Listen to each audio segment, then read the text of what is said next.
and welcome to Digital Stratosphere, the podcast that provides independent and technology agnostic advice to help organizations through their digital transformation journeys. This show will help you dial in on what it takes to drive a successful digital transformation, from the high-level strategies to the detail-oriented practices that you may not have otherwise known. And over the next 20 minutes, we'll cover the things that you need to know to make your digital transformation successful through focusing on measuring organizational change management. My name is Sarah Dokovic, and I'm your host, and thank you so much for joining us today.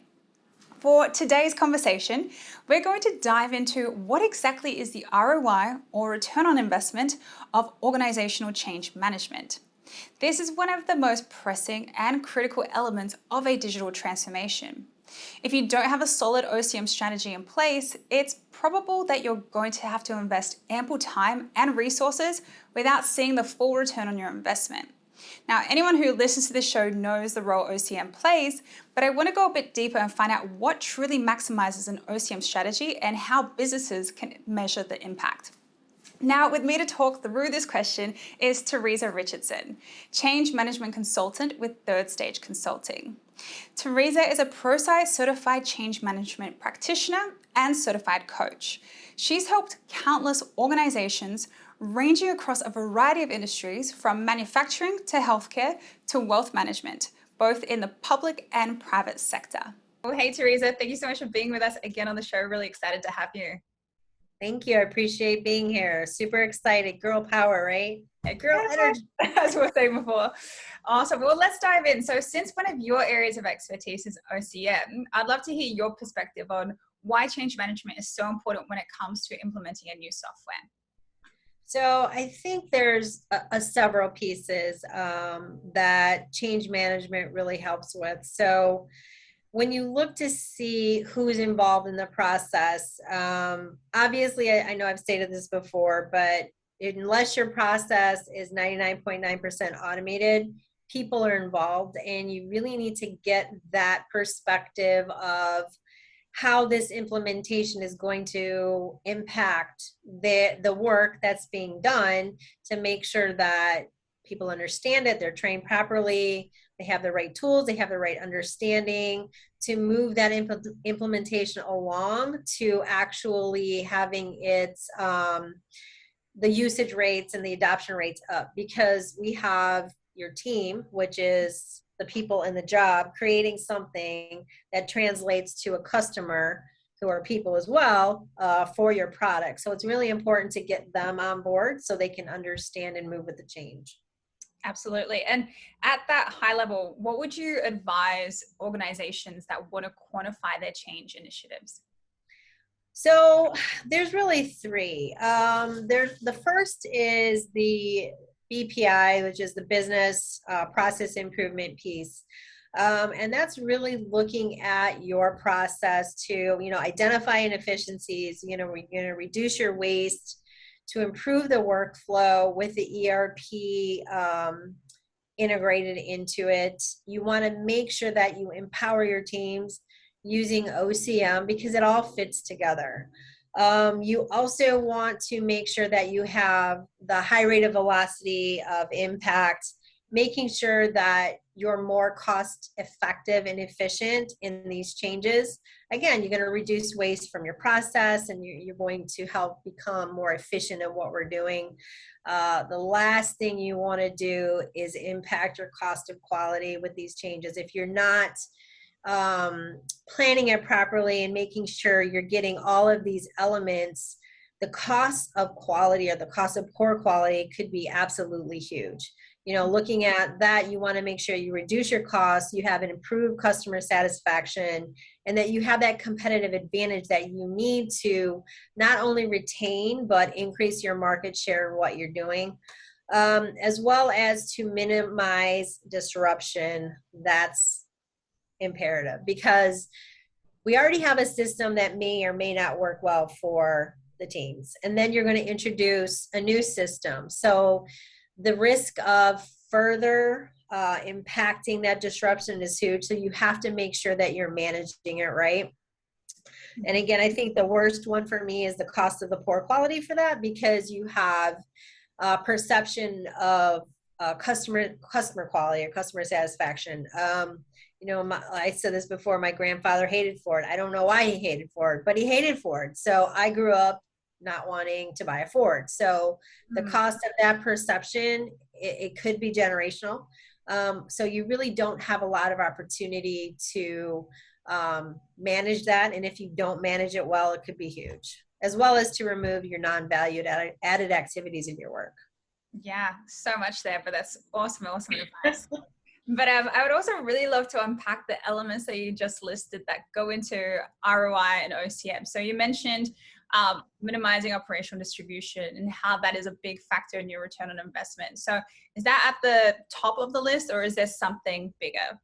Well, I'm glad you asked, because I always use a triangle to measure what we're doing and how we're doing it. So traditionally, when you do an ERP, people focus on, I'm showing my little triangle here, people focus on the technology, right?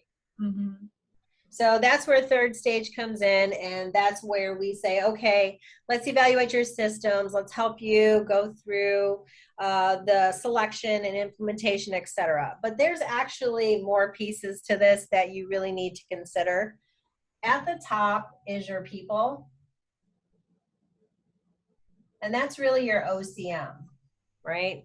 So now you have your tech and now you have your people, but you also need to consider your processes.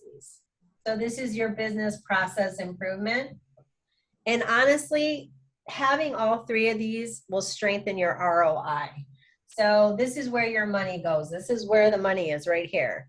If one of these are off, you could impact a piece of your return, which means you won't get everything you're expecting to get. So all of these really need to kind of come together to have a good, solid ROI for your project. Yeah, definitely. I love how you explain that so nicely in the pyramid too. So just anybody who's watching visually, they can kind of see that too. I'm hoping this translates well, by the way. Yeah, no, absolutely. We can definitely see it. And if there's any more questions, I'm sure they can contact reach out to third stage. Absolutely. Yeah. Awesome. And it sounds like this is like a big step to your return on investment. So do you have anything else to add regarding how companies should prepare their organization so that they can receive the biggest return? I would say, again, making sure that your OCM and your processes in conjunction with the technology really aligns. If you have a great system, but nobody uses it, what's the use of the great system, right? Mm-hmm. If you have a great system and you have your people bought in, but your processes are now completely off kilter because you didn't look at your as is and to be and understand the transition, you just lost an opportunity. So the one thing that you don't want to do is waste time, waste resources, and create a condition where you might not be able to recover from. So another big cost is having to, if employees leave, the cost of having to hire, and train new people. So that's a huge cost as well. That's wrapped up in your people, as well as the cost of losing customer confidence or customer satisfaction. How much money do you really have to wrap into getting those customers back and creating those relationships again? So those are those hidden unintentional impacts to the implementation of a system where you don't take these other things into consideration. So those hidden impacts could even have a bigger result on your ROI. Yeah, there's so much to look at here, so much to kind of really assess from that, I guess the bird's eye view of everything to just to assess like where you're at currently, so you know where to go next as well. And absolutely. Yeah, no, definitely. So I know that there's a lot in this conversation, so we're going to take a quick break. And so when we come back, we'll talk a little bit more about this topic, but stay tuned for more of the Digital Stratosphere podcast. If you are aiming for transformation success, turn to Third Stage Consulting Group. Third Stage's independent and technology agnostic consulting team helps clients define their digital strategies, define their roadmaps, and manage their transformations. With offices in the US, Europe, and Australia, our team helps the world's most forward-thinking organizations through their transformation pitfalls and risks. If you are embarking on a digital transformation or business change initiative, contact Third Stage Consulting to see how we can help you reach the third stage of transformation success. Learn more about us and download independent reports, videos, and other best practices at thirdstageconsulting.com.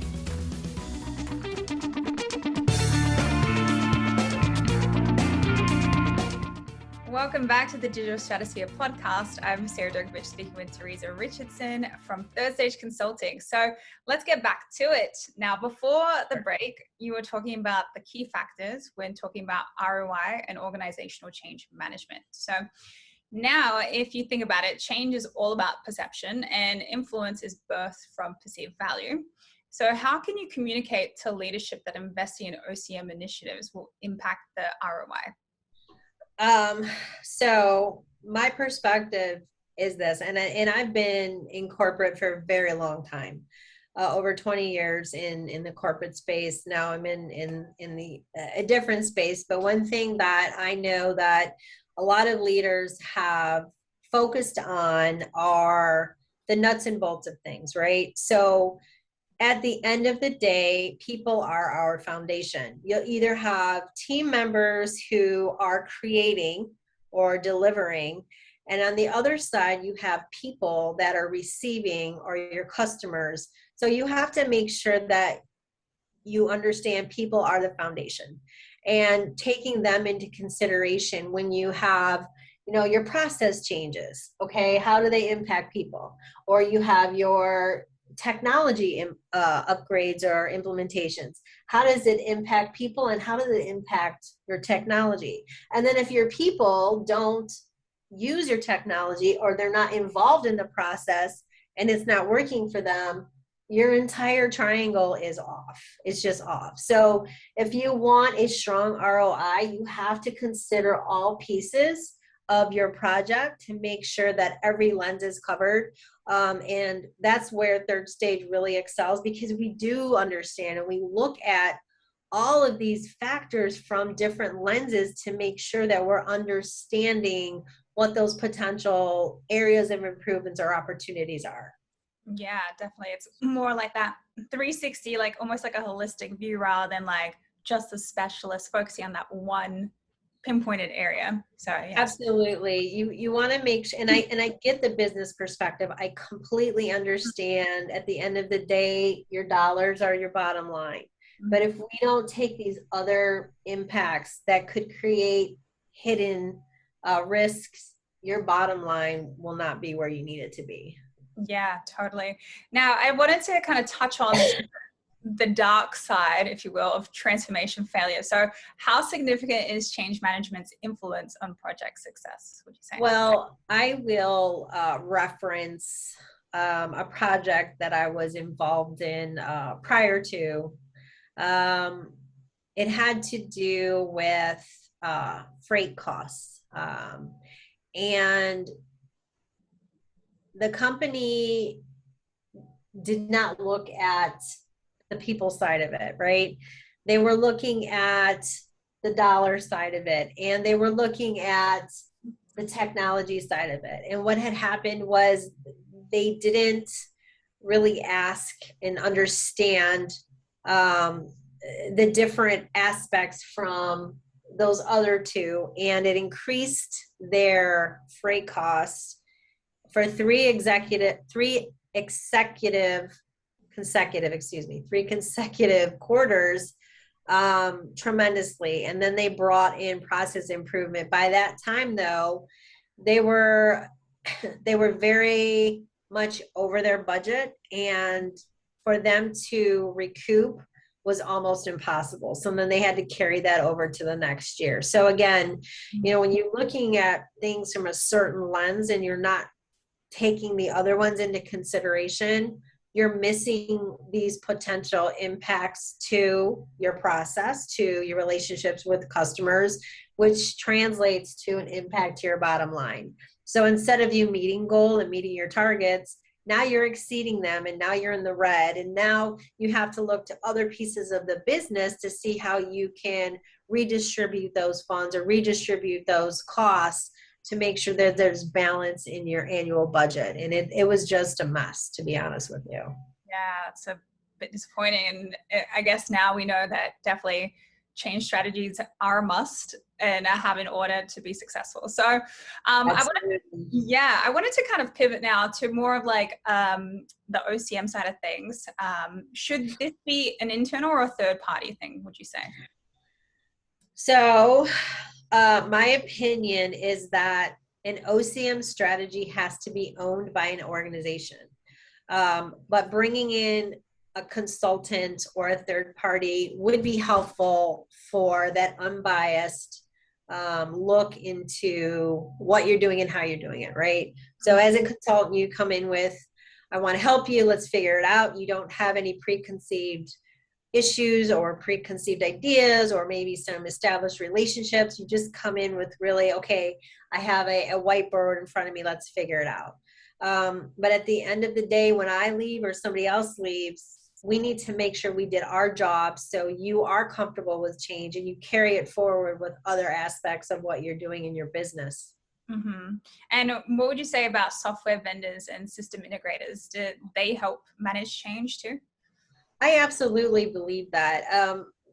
I look at everything as a team or as collaborative, right?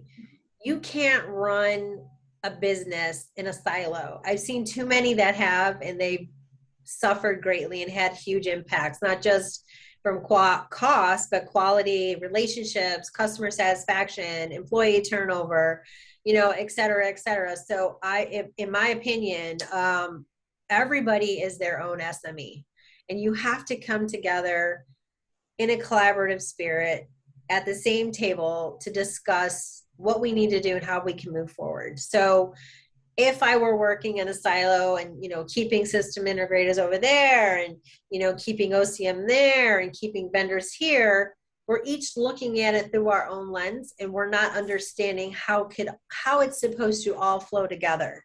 But until we become that collaborative team, we won't get that information. So they absolutely need to work. We absolutely need to work together to give the client what they're expecting from us. So yes.